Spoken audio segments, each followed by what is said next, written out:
sommes au Canada en 1837. De nombreuses manifestations sont organisées par les patriotes franco-canadiens contre les bureaucrates, les partisans de l'autorité de la couronne anglaise. Le Canada, mon pays de prédilection, écrit Jules Verne à son éditeur.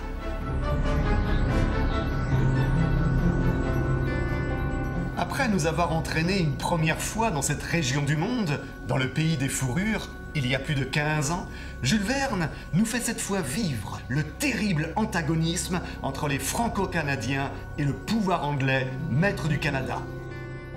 Lorsque débute notre histoire, nous assistons à une entrevue dans la ville de Québec entre le gouverneur et 3 hauts personnages militaires anglais.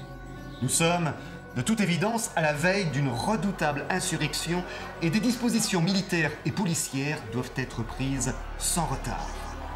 Il y est surtout question d'un homme mystérieux qui joue un rôle essentiel dans l'organisation de cette nouvelle révolte, Jean sans nom. Voilà ce que dit le ministre de la Police à son sujet. On ne sait quel est ce personnage, ni d'où il vient, ni où il va. Ce Jean sans nom est passé à l'état d'être quasi surnaturel dans les districts du Saint-Laurent. Si l'on en croit la légende, il a tout ce qu'il faut pour entraîner les villes et les campagnes. Une audace extraordinaire, un courage à toute épreuve. Le ministre de la Police décide de mettre sur la piste de ce mystérieux Jean sans nom l'un des plus fins limiers du Canada, le détective Rip. Un anglo-canadien très audacieux, dépourvu de tout scrupule et de sens moral, et pour qui une affaire de police n'est qu'une affaire d'argent. Ce Rip avait déjà été à l'origine de l'échec de la précédente tentative d'insurrection des Franco-Canadiens. Il y a plus de 10 ans, c'était en 1825. Il avait réussi grâce à un chantage machiavélique et pour le prix d'une somme de 100 000 piastres à entraîner dans la trahison Simon Morgase, l'un des membres de la conspiration. Simon Morgase accepta le prix de sa trahison après avoir reçu la promesse que son marché infâme ne serait jamais divulgué. La trahison de Simon Morgase deviendra toutefois évidente lors du procès intenté contre les chefs de la conspiration. Le nom de Simon Morgase est alors devenu celui de l'infamie et une réprobation universelle s'abattit sur lui et sa famille qui disparut sans laisser d'adresse. Mais cette fois, malgré toutes ses recherches, l'agent Rip ne parvient pas à mettre la main sur Jean sans nom. Celui-ci arrive toujours à se dérober à temps, se mêlant à la foule des villes ou se perdant dans la nature sauvage et grandiose de ce pays. 15 jours après l'entrevue du gouverneur avec les hauts responsables militaires, une lettre arrive dans l'étude d'un notaire de Montréal, un certain Nicolas Sagamore, mais que tout le monde appelle communément Maître Nick. Un excellent et sympathique homme d'une 50aine d'années, très apprécié pour la valeur de ses conseils. Détail à retenir, le notaire ne s'en cachait pas. Il descendait des plus vieilles peuplades du pays, celles qui possédaient le sol avant que les Européens eussent traversé l'océan pour le conquérir. À cette époque, bien des mariages furent contractés entre la race française et la race indigène. Donc, Maître Nick était Huron par ses ancêtres et l'un de ses innombrables cousins, chef de Peau-Rouge, régnait sur une des tribus huronnes. Maître Nick avait toujours observé une prudente neutralité entre les deux partis politiques, n'étant ni franco-canadien, ni anglo-américain d'origine. Il n'était que notaire, un parfait notaire, placide et conciliant. La lettre qu'il vient de recevoir lui demande de porter une somme considérable d'argent, jusqu'alors en dépôt depuis de nombreuses années dans son étude, à Monsieur de Vaudreuil, l'un des anciens chefs de la conspiration de 1825. Lorsque Monsieur de Vaudreuil, accompagné de sa fille Clary, reçoit cette somme d'argent, il est stupéfait. Maître Nick explique alors que selon lui, et de toute évidence, cet argent a un objectif politique lié à l'insurrection. Maître Nick ajouta: « Ce que les autorités redoutent particulièrement, c'est qu'un chef vienne se mettre à la tête d'un mouvement populaire, et que ce chef soit précisément le fameux Jean sans nom. Il faut avouer que les actes de ce héros anonyme avaient fait une empreinte vive et profonde sur l'esprit de Clary de Vaudreuil. Et cela faisait depuis longtemps que ses plus intimes pensées allaient invariablement à lui. En aimant Jean sans nom, du plus idéal des amours, sans jamais l'avoir rencontré, il lui semblait qu'elle aimait plus encore son pays.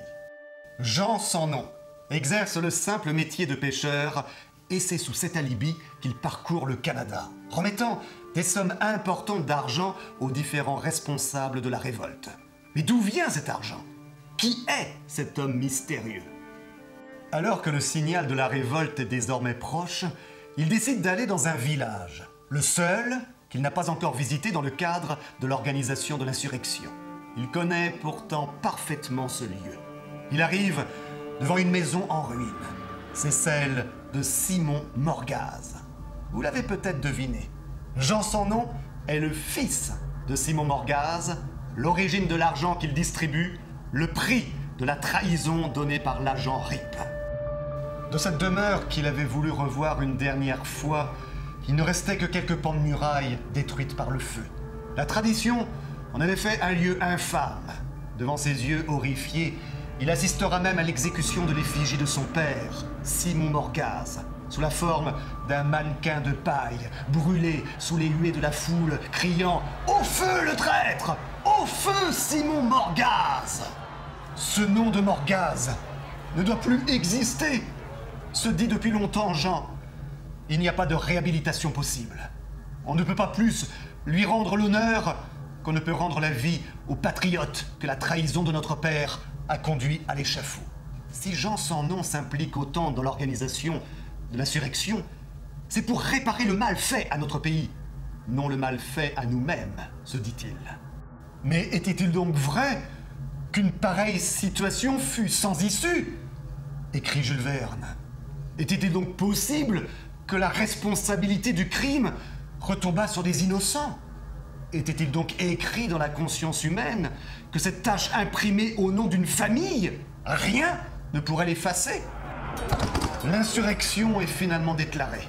Et si une première bataille offre une victoire à Jean sans nom et ses compagnons, dans les jours suivants, ceux-ci vivront une terrible défaite à Saint-Charles. De nombreux patriotes meurent foudroyés par les tirs de l'artillerie anglaise. Monsieur de Vaudreuil, frappé par un coup de sabre, n'échappera à la mort de justesse que grâce à l'intervention de Jean sans nom. Dans la ville de Saint-Charles, en partie en feu et désormais pillée par les soldats anglais, Jean arrive à porter chez sa mère Monsieur de Vaudreuil, gravement blessé. Bridget Morgase, la femme du traître, habite alors une pauvre maison retirée de Saint-Charles sans que personne ne sache qui elle est. Bridget Morgase, tout comme son fils, n'a qu'une idée, racheter cette infamie, ne vivant que pour rendre l'indépendance à la patrie canadienne. La fille de Monsieur de Vaudreuil, Clary, est amenée en secret dans la maison pour aider Bridget à soigner le convalescent. Naturellement, Monsieur et Mademoiselle de Vaudreuil ne peuvent imaginer un instant qu'ils sont chez la femme de Simon Morgase. L'amour de Clary pour Jean n'est que renforcé et une sincère affection relie progressivement les deux femmes. Mais la situation devient de plus en plus dangereuse. Et tout semble perdu lorsque l'agent Rip, avec une escouade de policiers, arrive devant la maison de Bridget pour une perquisition. Mais lorsque Rip voit Bridget lui ouvrir la porte, il s'écrie très surpris « Hé, c'est Madame Bridget! C'est la femme de ce brave Simon Morgase !» Bridget, foudroyée, n'avait pas la force de répondre. « Allons, mes amis !» ajouta Rip en se retournant vers ses hommes. « Rien à faire ici! Une brave femme, Bridget Morgase! Ah, ce n'est pas elle qui cacherait un rebelle !» Le secret de Bridget et de son fils était maintenant dévoilé à Clary, qui n'avait pas perdu une seule des paroles de Rip. Jean sans nom était le fils de Simon Morgase. Clary, dans un mouvement d'horreur, se réfugie dans la chambre de son père tandis que Jean, effondré, fuit la maison comme un fou.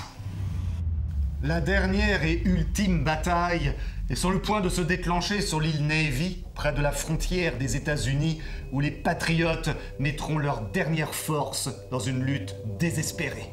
Jean sans nom finira par rejoindre ses compagnons d'armes avec l'espoir de trouver lui-même la mort dans cet ultime combat. Bridget, accompagnée de Clary et de son père, seront eux aussi sur cette île assiégée par les troupes anglaises. Je vous laisse découvrir, en lisant le roman, dans quelles conditions Bridget sera finalement reconnue par l'ensemble des patriotes, ceux pour qui Jean et sa mère avaient dédié leur vie. Hors d'ici, la famille du traître! Hors d'ici, les Morgaz! Hurle la foule haineuse. Que l'on fit remonter jusqu'à elle la responsabilité des trahisons de Simon Morgaz, c'était d'une révoltante injustice. Et que la présence de Jean sans nom ne l'eût pas arrêté après ce que l'on savait de lui, cela dépassait toutes les limites. Oui, je suis Jean Morgaz, et voici Bridget Morgaz. Frappez-nous donc! Nous ne voulons pas plus de votre pitié que de votre mépris. Clary de Vaudreuil prendra totalement la défense de Jean et de sa mère. Mais rien ne pourra calmer la foule haineuse qui rejettera hors de l'île Jean et Bridget. Je vous laisse découvrir par vous-même une aventure dans laquelle, tout comme elle était déjà esquissée dans le chemin de France, la question de l'identité, du droit du sol, est mise en scène avec force par Jules Verne. Je n'ai fait que survoler pour vous cette aventure complexe dans laquelle je n'ai pu évoquer nombre de personnages. Mais sachez, par exemple, que le notaire Maître Nick finira par perdre sa neutralité en se retrouvant bien malgré lui à la tête d'une tribu huronne. Quant à nos héros, jusqu'à la fin, rien ne sera joué. Un récit dans lequel Jules Verne dénonce aussi de façon étonnamment moderne l'exploitation intensive de la nature par l'homme quand certains fermiers épuisent la fécondité terrestre par des pratiques vicieuses. Ils ont assassiné le sol, s'écrie Jules Verne.